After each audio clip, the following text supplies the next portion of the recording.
You're listening to Later with Mo Kelly on demand from KFI AM 640.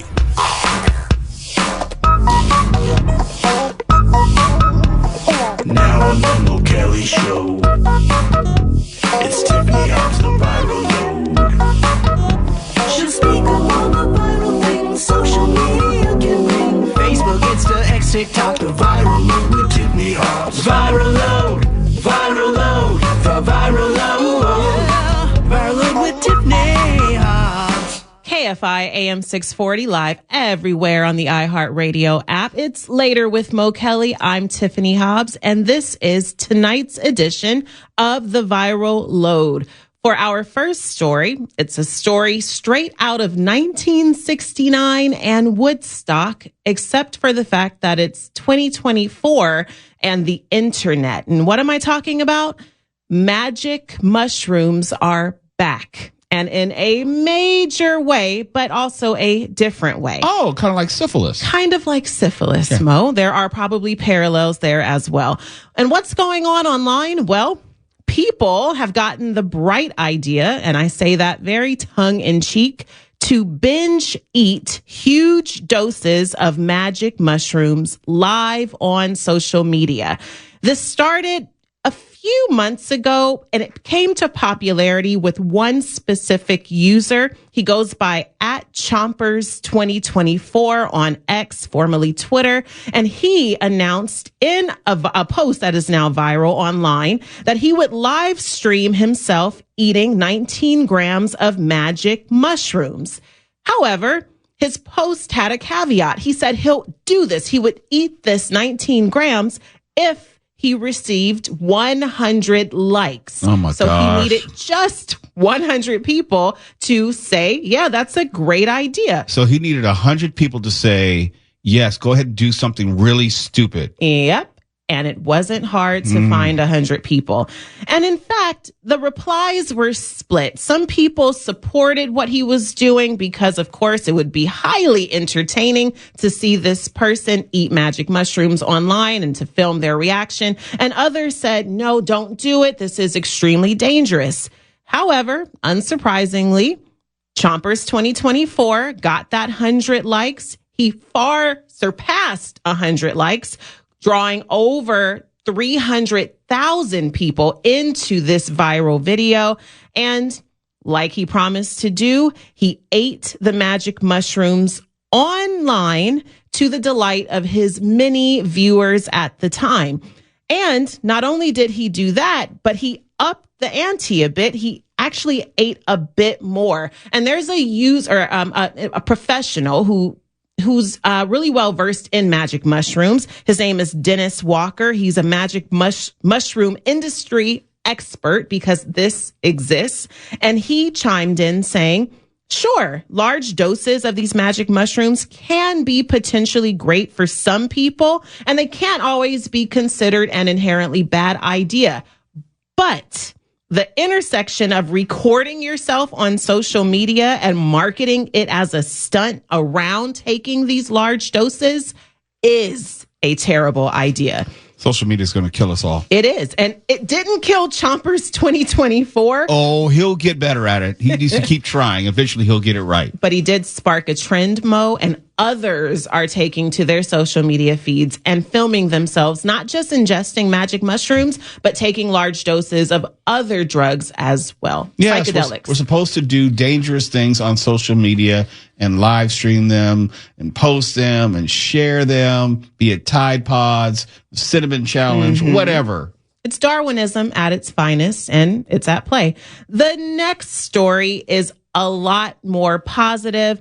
A few years ago, Forbes magazine put out a list of the 17 worst travel annoyances on an airplane. And you've been talking, Mo, about cruising, but you do fly. I do fly as well. Quickly, what is probably your biggest annoyance when traveling by plane? People. Anything more specific than that? There are too many things. Listening to music without headphones comes to mind. Sure, that's on that list. Yeah. Eating foods with pungent smells. That is definitely on the list. In fact, Odors are number 3. Number 2, crying babies. And That's never bothered me. number 1, getting your seat kicked. Never bothered you, though, no. the baby crying. Baby doesn't bother me, if only because the baby can't handle the changing ear pressure. The baby's going to cry.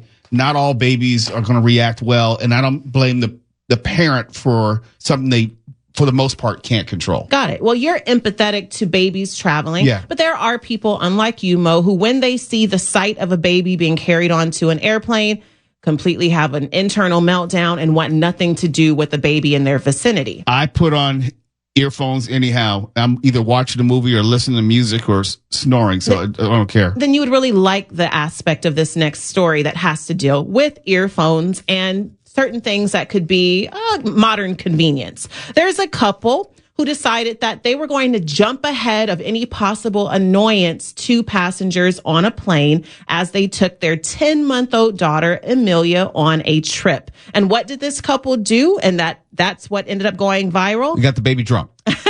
Almost, maybe milk drunk, perhaps, but okay. not the way you're thinking.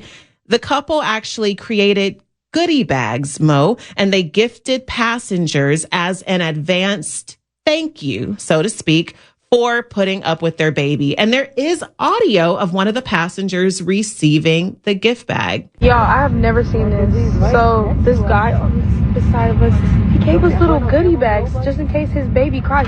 No, Howie, you're not getting anything. They didn't do that in the U.S. That's crazy. I've never heard of anything like this. That's so nice. And earplugs. So they got earplugs. I think there was candy in there. There was a really nice note that says, we're flying with our 10-month-old Amelia. Thank you for being patient. We hope she doesn't cry. If she does, use these earplugs, so on and so forth. And the note itself went viral. Do we know how long the flight was? Don't know. Didn't say. It looked to be an international flight. Oh, okay. That's different. Part of the clip is with the passenger saying they should do this in or on domestic flights as well. Yeah, So. international flights. You're talking 8 to 13 hours, maybe.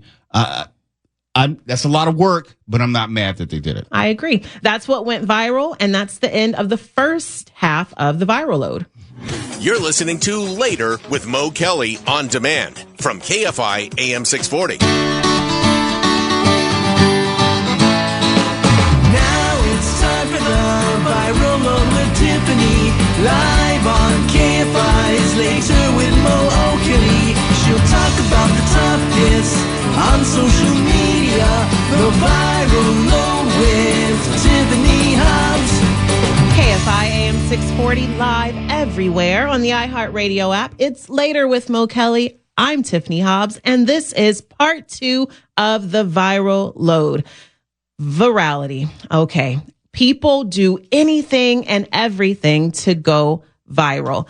And this next story has to do with a car crash and what happened in the moments after the crash. That's what went viral. But before I get into the story, I'm going to ask a question, Mo, because this will inform a bit about this next sequence of events. Okay. You've been in a car crash before, I imagine. Unfortunately, an auto yes. accident.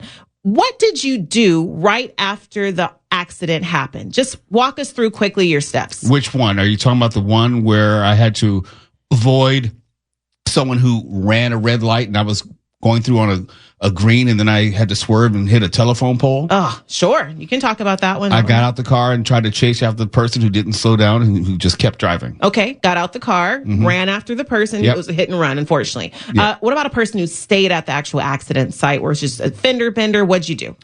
Got out, depending on the year and era, I've had more than a few. You know, if we had a camera, because some of this predates cell phones, we had a camera, we took pictures, we exchanged information. For the most part, I haven't had any real problematic interactions. Okay. But what I hear you saying, kind of the commonality there, is that you get out. You got out and Yes. you did something. You took a Yes. motion to do something. Yes. Well, this next story has to do with what the person in the car crash did, and it does not involve getting out.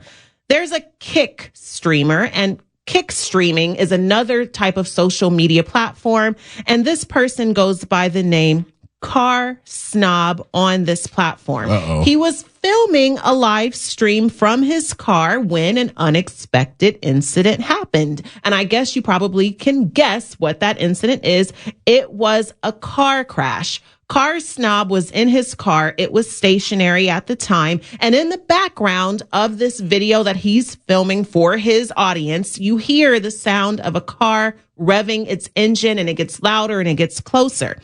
During the live stream, viewers see what appears to be a car flip over behind Car Snob's actual screen, essentially, and it crashes into Car Snob's vehicle and smashes his back window into pieces. Car Snob doesn't get out of the car to go check on his car or go up to the other driver. No. And this is what went viral. Instead of doing what most of us would do in the event of an accident, Car Snob made a statement that has gone viral millions of times over. What did he say? Clip it. That dude just rolled in. Clip it. My rear window is effed. Oh, so he's looking for views and virality. It keeps going. My car's totaled. My car is still on. Clip it. I didn't even sip my cold brew. I got that on stream. And of course, just like you just did, Mo, people were shaking their heads collectively, admonishing him for using a car crash in which someone got hurt. He could have potentially really gotten hurt using this car crash to chase views and likes and shares. But it went viral, and people have been weighing in online about, again, the influence of social media and how it really provokes the worst in people to come out. I don't know if it would have been any different or any better if he were just sitting in his car doing nothing. I wouldn't have been surprised if he were doing nothing and not live streaming, if he just turned around and then turned on his camera phone so he could just record whatever was happening, because he was more concerned with likes and views and hearts than actually helping anyone. And I'm quite sure anyone out there probably would have been standing around, just try to get video. Sadly, we see that a lot. The cameras come out, and the sharing and the posting seems to be the instinct of most people, more so than checking on their own well-being. The final story is another baby story. We have 2 baby stories this week on the viral load, and this one is hilarious. Now, it's hard because it's radio, so I'm going to do my best to paint a picture for you, because it has to do with a newborn baby going viral for his hilariously grumpy facial expressions. There's a woman. Her name is Kristen Williams, and she had her son on November 13th. His name is Kyrie. 2 weeks after his birth, Kristen went on Instagram and shared a post that has since garnered over 1.2 million reactions, the epitome of virality. And the post is of Kristen holding little baby Kyrie at different times on different days, but each time Kyrie has an expression of either, I swear to you, if you can imagine, utter disgust. This little 2-week baby has just an expression of just being upset, hating everything, or it looks like he's super judgmental. He's frowning. He's cutting his eyes at his mom or whoever's in his eyesight. And of course, he's a newborn, but the facial expressions are, as it's explained here, hilariously grumpy, and he has gone viral all over it. You can find these facial expressions on @Pubity, Pubity on Instagram. It's one of their later posts. I highly suggest you go there. I'll post a couple of things on my Instagram @Tiff Hobbs on here, and you'll be able to see baby Kyrie judging you through the screen. Tiffany Hobbs, thank you for that viral load. We have some more tickets to give away to Grits and Glamour, Pam Tillis and Lori Morgan at La Mirada Theater tomorrow evening, December 5th. We have a family 4-pack we're going to give away right now, and that is provided you can attend tomorrow evening. Grits and Glamour, Pam Tillis and Lori Morgan, La Mirada Theater tomorrow, December 5th, a family 4-pack, our final 4 tickets. Remember, the performance is tomorrow night at La Mirada Theater. Caller number 5, a family 4-pack to Grits and Glamour featuring Pam Tillis and Lori Morgan. The tickets are yours, provided you can attend tomorrow night. It's Later with Mo Kelly. KFI AM 640 live everywhere on the iHeartRadio app. And we have a Disney Plus, ESPN, and Hulu update when we come back. You're listening to Later with Mo Kelly on demand from KFI AM 640. ESPN is under the Disney umbrella. And in recent years, there's been a lot of speculation as far as what Disney planned to do with its live television offering, which includes ABC television. It was unclear as far as whether ESPN was going to be able to survive in its current form, because ESPN as a cable channel is very expensive for cable providers, and it's lost subscribers year after year after year. Talking about cable subscribers. When you lose cable subscribers, you're losing carriage fees, which would have gone to ESPN before. So ESPN has been in flux for quite some time. Disney and Disney Plus, they're still trying to find their footing as far as how to best market that streaming platform and make it as profitable as possible, trying to find the right price point for the subscription and also what type of content is going to be added to it. Back in March, you may remember that Hulu added what is called a tile to Disney Plus, where you can be in the Disney Plus app and you can just click on Hulu and see the Hulu content instead of leaving the Disney Plus app and going to the Hulu app. What they did then, they're getting ready to do again. Right now, let's say you only have a subscription to Disney Plus and you don't have the bundle of Disney, Hulu, and ESPN. There's some live content, I should say some added content from Hulu that you can watch through the Disney Plus app. But if you're not subscribed to the bundle, you won't be able to see everything that Hulu has to offer. They're trying to encourage you to sign up for the bundle of ESPN Plus, Disney Plus, and Hulu. Well, they're doing the exact same thing with ESPN, and there will be a tile in the near future on Disney Plus where if you're in the app, and let's say, okay, I don't want to have to back out of this app, and if, depending on your smart TV, it can be cumbersome. It can be a pain in the ass to back out of the app and then reload a whole different app. It doesn't take long, but still it can be an inconvenience. What Disney Plus is offering is where you will not have to leave the Disney Plus app and you can see ESPN content even if you're not a bundled subscriber. They're going to give you some of that for free, almost like selling drugs. They're going to give it to you the first dose for free, but the second one you're going to have to pay for it. That's what they're going to do. They're going to give you some free ESPN content and encourage you, well, if you like this or you want to see more, they'll encourage you to sign up for the ESPN, Hulu, and Disney Plus bundle. For me, it's not going to make any difference. I think my wife has a Hulu subscription. I don't really watch Hulu for the most part, with exception maybe one show, and that season's over, Reasonable Doubt. And ESPN, I get through my Sling TV. So I already get all the ESPN content. Forgive my ignorance, but when it comes to ESPN, I thought the only option for it was if you did get that package of Disney Plus, Hulu, and ESPN. Are you able to buy that by itself? You can. You can get you can get ESPN Plus as a standalone streaming service. Oh. On my Sling TV, it's a part of their sports bundle. And if I'm not mistaken, I get ESPN, News, ESPN 3, all the ESPN channels and content, and you can either watch it by signing into the ESPN Plus app or on Sling TV. You can get the live feeds, and they also have the other channels that you can reach without going into all the specifics.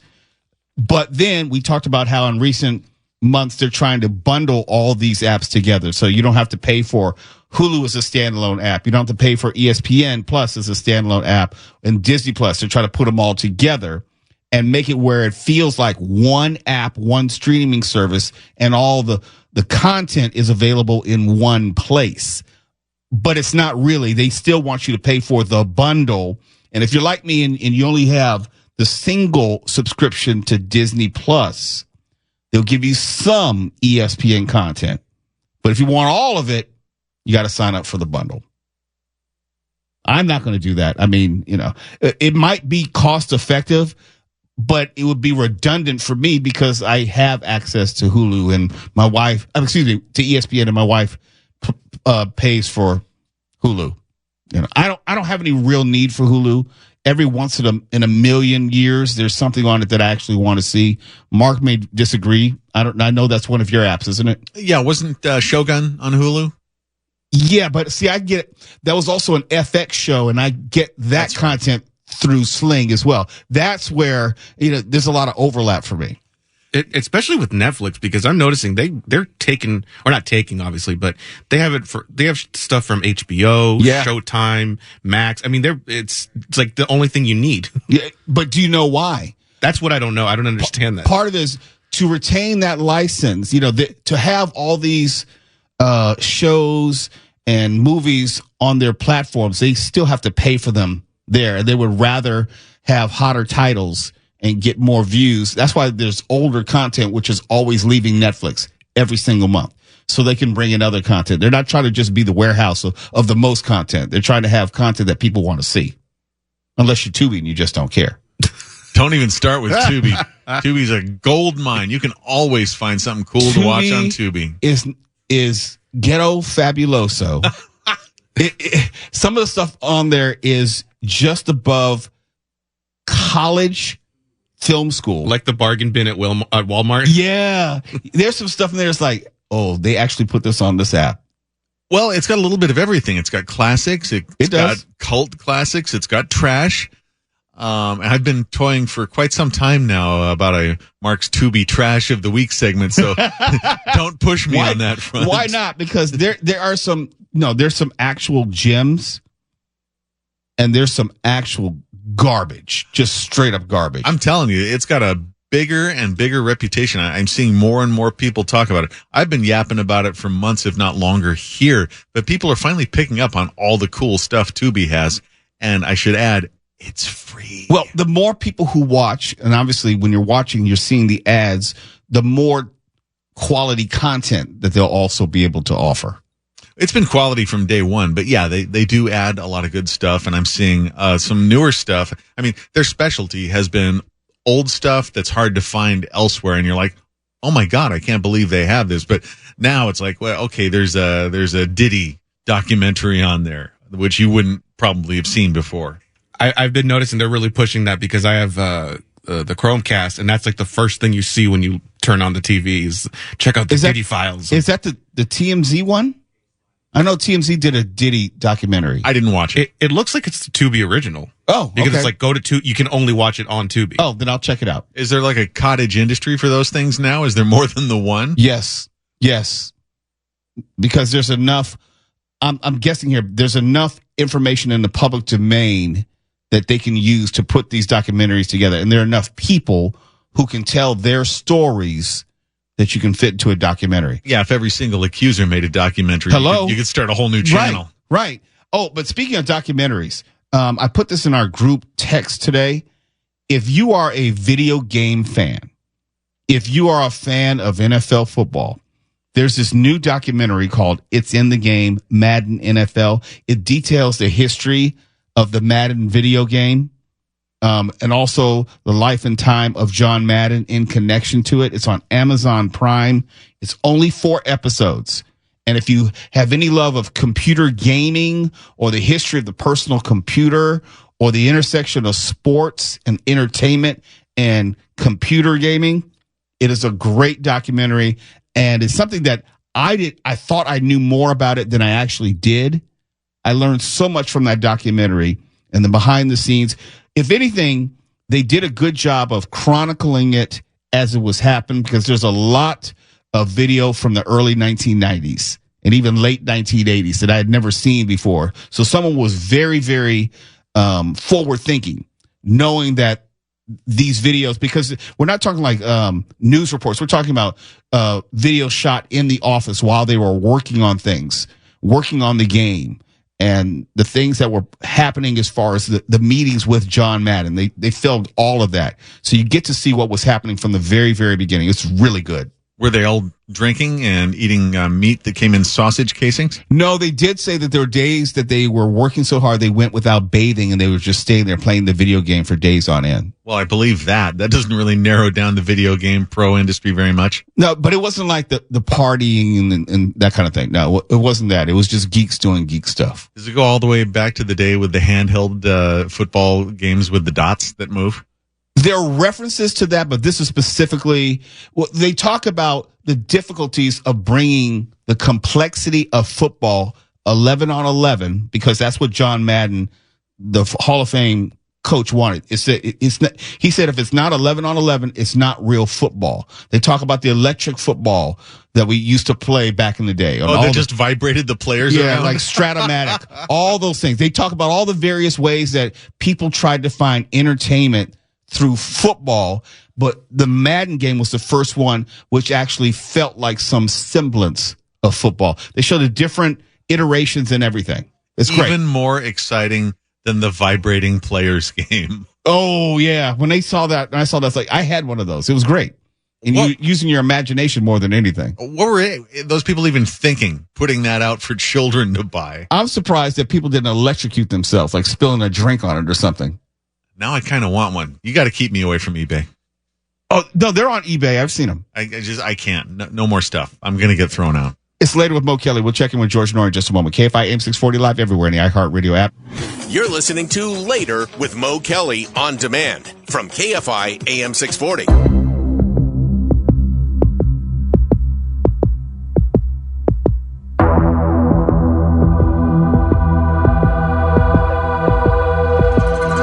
It's Later with Mo Kelly, KFI AM 640 live everywhere in the iHeartRadio app. And coming up after we get out of here, George Norrie will be getting in here with Coast to Coast AM, and he joins me right now with a preview. Good evening, sir. How was your weekend?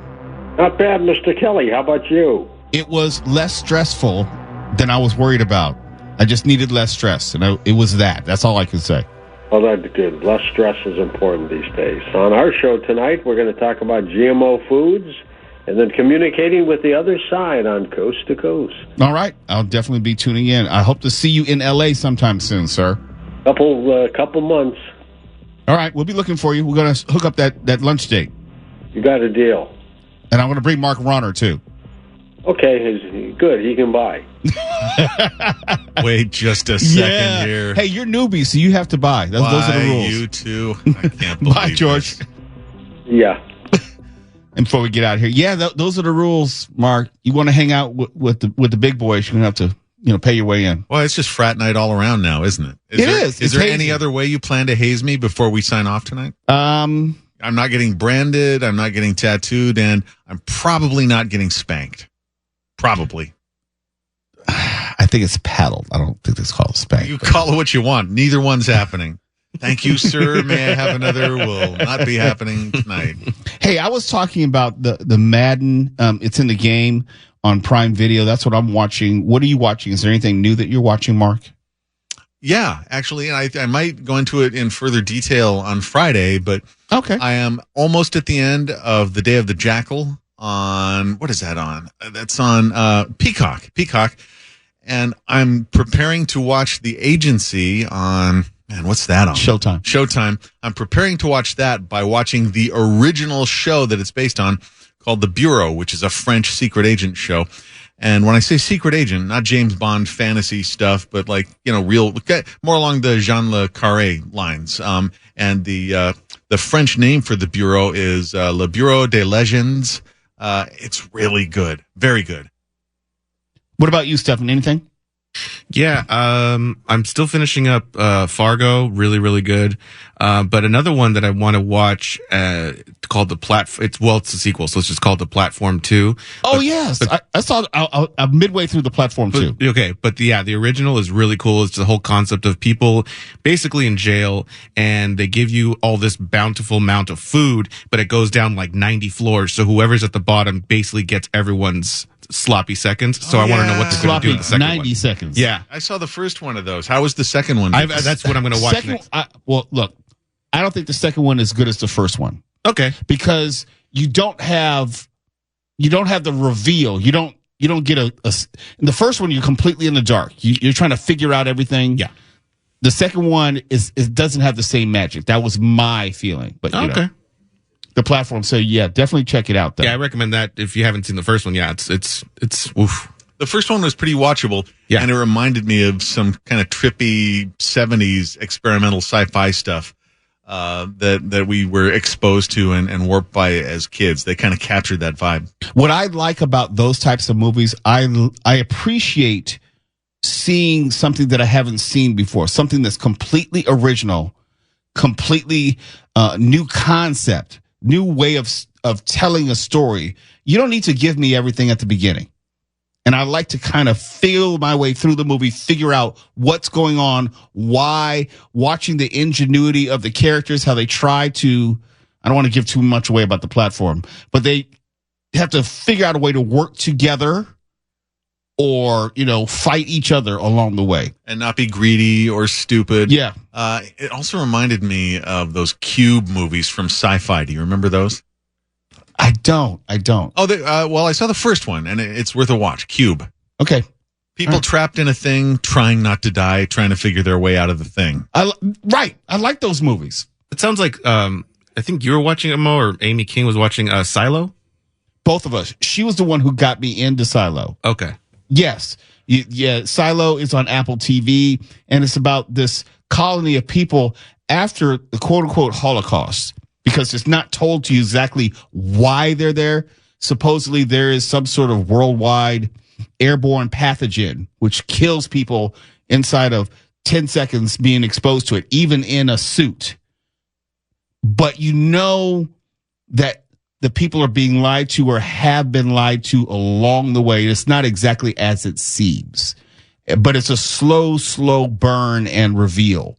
That's the one with Rebecca Ferguson in it. Correct. And so is that like a Stephen King thing? Is it like Lost where you're kind of feeling jerked around until the end and you know that it's satisfying? It's almost like, did you ever see 10 Cloverfield Lane? Yes. Oh, yeah. It feels very similar to that.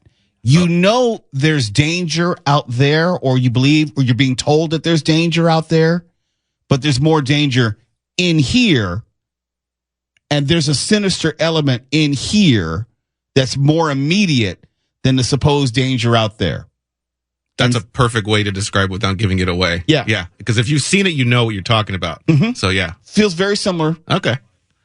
You know, people are dying for strange reasons. People don't want you to go outside. They're trying to hide stuff from you. They only give you limited information. That kind of story. And it's got a Mrs. Ronner in it. You want to go ahead and explain that on the radio? Rebecca Ferguson. No. Explain what you mean by Mrs. I got Ronner. that's his explanation of the name. Yeah. Now go ahead, Mark. What were you saying? No need to go into it any further than People that. want to know what you meant by Mrs. Ronner. It's just it's one of the. Why are you stuttering? Why are you stammering? Because I don't really find that it needs any further explanation. You know, I got time. No, you don't. I'm looking at the time. I got time. Well, to be truthful with you, we actually have to go to the news so that I don't have to get into this any further. KFI AM 640 live everywhere in the iHeartRadio app. Talk without the tilt. KFI. And KOST HD2. Los Angeles, Orange County. Live everywhere on the iHeart.